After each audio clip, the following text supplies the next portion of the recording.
Vasuki life style சேனலுக்கு வாங்க. தக்காளி சாதம் பண்ண போறோம். அந்த தக்காளி சாதம் எப்படி பண்ணலாம் அப்படிங்கிறத பார்க்கலாம். தக்காளி சாதத்துக்காக 1/2 கிலோ அரிசி ஊற வச்சிருக்கேன்.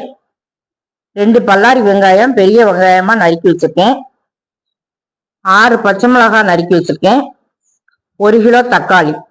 1/2 கிலோ அரிசிக்கு 1 கிலோ தக்காளி போடணும் தக்காளி சாதத்துக்கு. அப்பதான் இந்த தக்காளி சாதம் நல்ல டேஸ்டா இருக்கும். இந்த தக்காளி சாதத்தை குக்கர்ல எந்த மாதிரி பண்ணலாம் அப்படிங்கிறத பார்க்க போறோம்.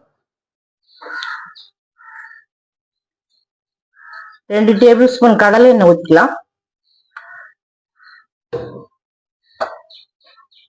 கடுகு உளுந்தம்பருப்பு போட்டுக்கலாம்.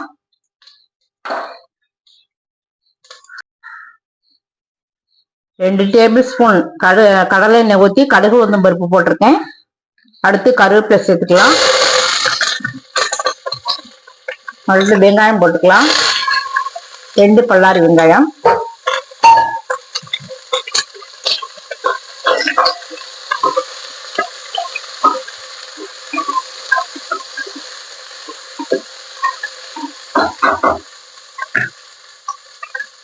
நாலு பச்சை மிளகாய் சேர்த்துக்கலாம்.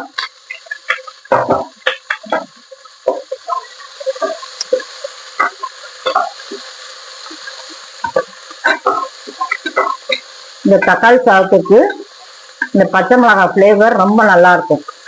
அதனால பச்சை மிளகாய் இந்த மாதிரி கீழ் எடுத்து போடுங்க.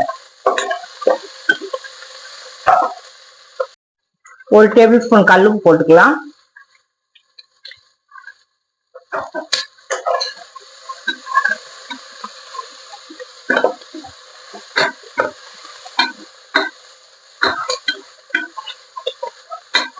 வெங்காயம் நல்லா வதங்கின பிறகுதான் தக்காளி சேர்க்கணும். வெங்காயம் வதங்கிடுச்சு. 1/2 கிலோ தக்காளி சேர்க்கணும். 1/2 கிலோ இல்ல, 1 கிலோ. 1/2 கிலோ அரிசிக்கு 1 கிலோ தக்காளி.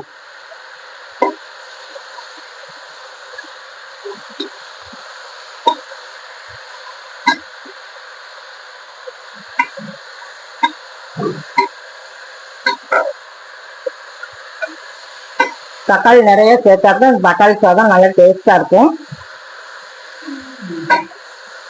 இந்த தக்காளி சாதம் தக்காளி பிரியாணி மாதிரி இருக்காது. தக்காளி ஃப்ளேவர்ல ரொம்ப நல்லா இருக்கும். 1/2 கிலோ அரிசிக்கு 1 கிலோ தக்காளி அந்த வேகத்துல போடணும்.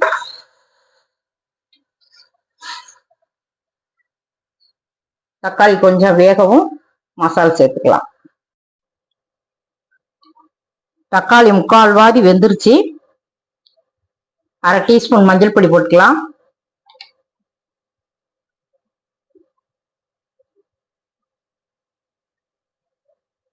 அரை டீஸ்பூன் காஷ்மீர் வத்தல் போடுறேன். குட்டி ஸ்பூனுங்கிறதுனால 2 தடவை போடுறேன்.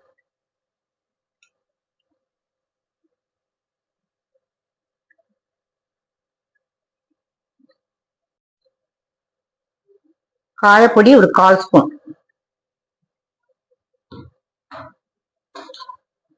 கிண்டி விட்டுக்கலாம்.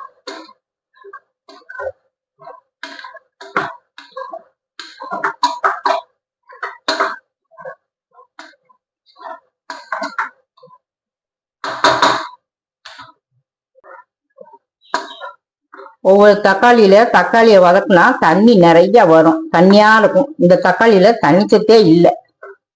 அதனால தண்ணி கூட கொஞ்சம் ஊற்றணும். இந்த தக்காளி சோறு நல்லா குழைவா இருந்தா தான் இந்த தக்காளி சோறு டேஸ்டா இருக்கும். அதனால 1க்கு 3 தண்ணி அப்படி கணக்கு வைப்போம். 2 டம்ளர் அரிசி வச்சிருக்கோம். 2 டம்ளர் அரிசிக்கு 6 டம்ளர் தண்ணி நார்மலா ஊற்றுவோம். கூட 1 டம்ளர் தண்ணி ஊற்றி வேக வச்சுக்கலாம். அதனால 7 டம்ளர் அளந்து வச்சிருக்கேன். அதை ஊற்றிக்கலாம்.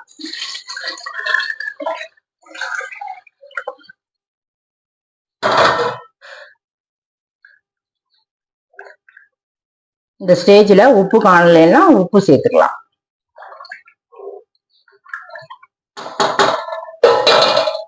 கொதிப்பிடிச்ச வரையில ஊற வச்ச அரிசியை சேர்த்துருக்கேன். இப்போ குக்கர் மூடி போட்டு மூடிக்கலாம். வெயிட் போட்டு 3 விசில் அடிக்கவும் ஆஃப் பண்ணிக்கலாம். தக்காளி சாதம் ரெடி ஆயிடுச்சு. நல்லா அருமையா வந்திருக்கு. தக்காளி சாதம் இந்த மாதிரி குலைவா தான் இருக்கணும். அதாவது தக்காளி பிரியாணி அப்படின்னு சொல்ற அளவுக்கு இருக்காது. இது தக்காளி சாதம். தக்காளி பிரியாணின்னா பட்டை கிராம்பு அந்த இதெல்லாம் சேர்த்துட்டால பிரியாணி ஆயிரும்.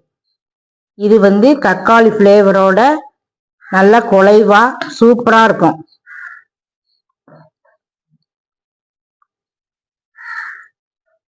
இந்த மாதிரி தக்காளி சாதம் செய்து சாப்பிட்டு பார்த்துட்டு சப்ஸ்கிரைப் பண்ணுங்க, பெல் பட்டன் ஆன் பண்ணுங்க, பிடிச்சிருந்தா லைக் பண்ணுங்க.